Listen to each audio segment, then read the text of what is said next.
All right, let's talk about something that can strike fear into the hearts of students everywhere. The book report. But don't worry. Today, we're going to turn that feeling of panic into a presentation that's not just good, but absolutely perfect. Let's dive in. Yeah, the book report, or Buchvorstellung, as you see here. You know that feeling, right? Your teacher assigns it, and your mind just kind of goes blank. Like, where do I even start? What am I supposed to say? It just feels like this huge, overwhelming task. But take a deep breath. As the slide says, keine Panik. Don't panic, because we have a plan. And it's a really simple, step-by-step guide that's going to walk you through the whole process. We'll make it clear, totally manageable, and, dare I say it, maybe even a little bit fun. Okay, first things first. Every great presentation, just like a great house, needs a solid foundation. So this first part is all about laying that groundwork, gathering up the essentials, and really getting to know your book, inside and out.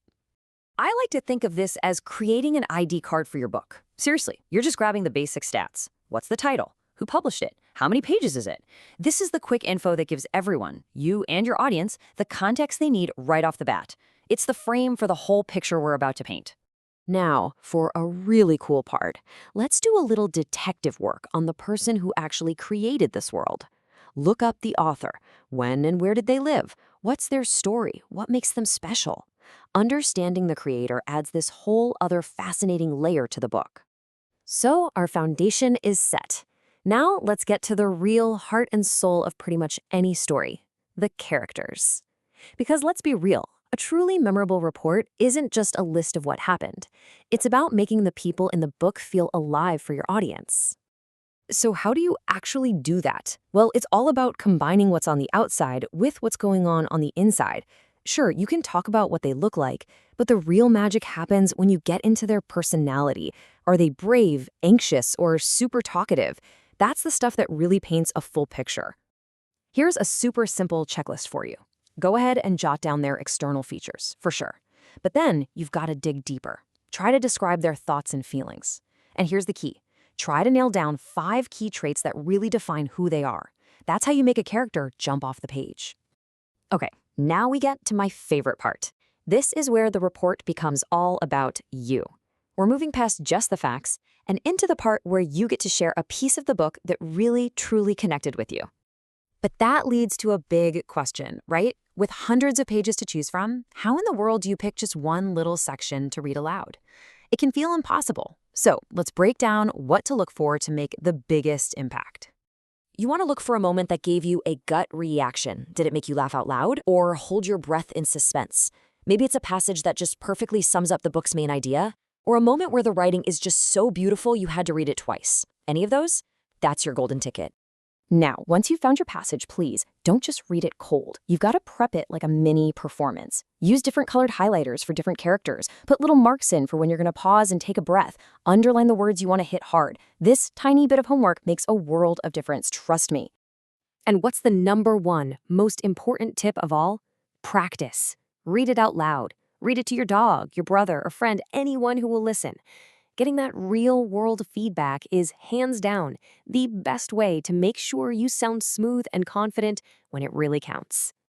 Okay, so you've got your content down. Now let's talk about the visuals. Whether you're a poster person or a slideshow fan, having something for your audience to look at is absolutely key. It's like the map for the journey you're about to take them on. And honestly, it doesn't matter if you're making a physical poster or putting together some digital slides. The same rules for good, clear design are pretty much always the same. So let's run through 4 super quick, super important tips. Tip #1, and it is a big one, keywords only. Your poster or your slides, they are not your script. They're your backup singers. Using just a few keywords keeps the focus on you and forces you to actually talk to your audience, not just read at them. Tip 2, good contrast. This sounds so simple, but it's huge. If people in the back of the room are squinting to read your text, guess what? You've lost them. Make it bold. Make it easy to read. Dark on light or light on dark. Simple as that. Tip 3, use images. Seriously, a great picture can do so much work for you. Slap the book cover on there. Find a cool picture of the author. It breaks up all the text and just makes everything way more interesting and easier to remember. And the final tip, and this is a pro move, bring the actual book with you. Just holding it up, showing off the cover, it makes the whole thing feel so much more real and tangible. It's the easiest, most effective prop you could possibly have. So you're not going to read from your slides, but how do you remember everything? For that, you need a secret weapon. And that weapon is the humble note card, your own personal keyword cheat sheet. And just look at the difference here. Good note cards have short, powerful keywords that just trigger your memory. Bad note cards, they're filled with full sentences that you'll just end up reading word for word, and poof, your connection with the audience is gone. Remember, these are prompts, not a script. And now we've arrived at the grand finale. This is probably the most important part of the whole thing. Sharing what you actually thought. This is what turns a boring summary into a real compelling review.